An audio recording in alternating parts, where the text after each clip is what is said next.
एक छोटा बंदर एक ऊंचे पेड़ पर बैठा है। वह बाकी झुंड से अलग हो गया है, भूखा और उदास। वह चांद को देखता है और धीरे धीरे रोने लगता है। अचानक एक ठंडी हवा चलती है और जंगल कोहरे से भर जाता है। बंदर कांपने लगता है।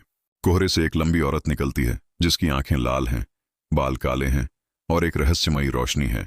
औरत कहती है, छोटा, डरो मत, मैं तुम्हें कोई नुकसान नहीं पहुंचाऊंगी।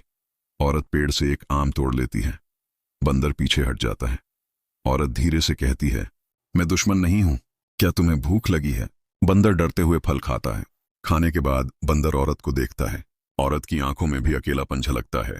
वह धीरे से कहती है, मैं भी अकेली हूं, सदियों से इस जंगल में बात करने वाला कोई नहीं। बंदर उसे ध्यान से देखता है और पास बैठ जाता है। औरत बंदर के कानों को सहलाती है। बंदर खुशी से चहचहाने लगता है। वे दोनों जंगल में घूमते हैं। पहली बार महिला मुस्कुराती है।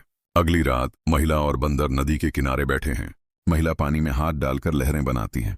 बंदर पानी में कूद जाता है और खेलने लगता है। महिला जोर जोर से हंसती है। उसकी हंसी जंगल में गूंजती है। दो लकड़हारों को आवाजें सुनाई देती हैं। वे एक महिला को बंदर से बात करते हुए देखते हैं। वे डर के मारे भाग जाते हैं और गांव में जाकर चिल्लाते हैं, वह एक चुड़ैल है, वह बंदर को काबू में कर रही है। गांव में बातचीत शुरू हो जाती है। महिलाएं बच्चों को डराती हैं। पुरुष कहते हैं, यह दुर्भाग्य है, इसे रोकना होगा। बड़े बुजुर्ग तय करते हैं कि कल रात सभी जंगल जाएंगे। बंदर महिला को चेतावनी देता है, ये संकेत देते हुए कि लोग आ रहे हैं। महिला दुखी होकर कहती है, मैंने कभी किसी को नुकसान नहीं पहुंचाया, फिर भी वे मुझसे डरते हैं। महिला बंदर से कहती है कि वह कभी इंसान थी, लेकिन अपने पापों की सजा के तौर पर जिन्न बन गई। तब से वह जंगल में अकेली है। बंदर उसे आंसू भरी आंखों से देखता है। दर्जनों लोग मशालें और लाठियां लेकर जंगल में आते हैं। जब वे महिला और बंदर को देखते हैं तो चिल्लाते हैं, यह एक जिन्न है, इसे खत्म कर दो। बंदर महिला के सामने खड़ा हो जाता है। महिला की आंखें लाल हो जाती हैं। आसमान में बिजली चमकने लगती है। पेड़ हिलने लगते हैं। हवा तूफान की तरह चलने लगती है।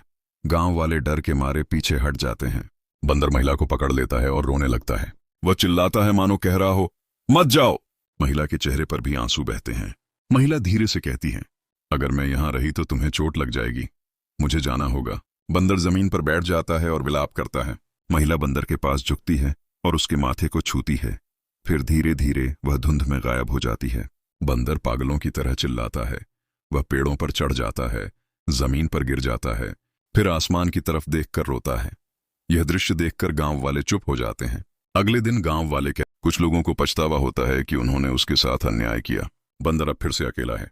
वह अक्सर नदी किनारे या उस पेड़ के पास जाता है जहां वह औरत आया करती थी। वह उसे ढूंढता रहता है, लेकिन वह नहीं मिलती। पूर्णिमा की रात बंदर सबसे ऊंची डाल पर बैठ जाता है। वह आसमान की तरफ देखता है और बहुत देर तक चुप रहता है, मानो किसी का इंतजार कर रहा हो। कथावाचक कहता है कि वह औरत कभी वापस नहीं लौटी, लेकिन बंदर की आंखें उसे आज भी याद करती हैं।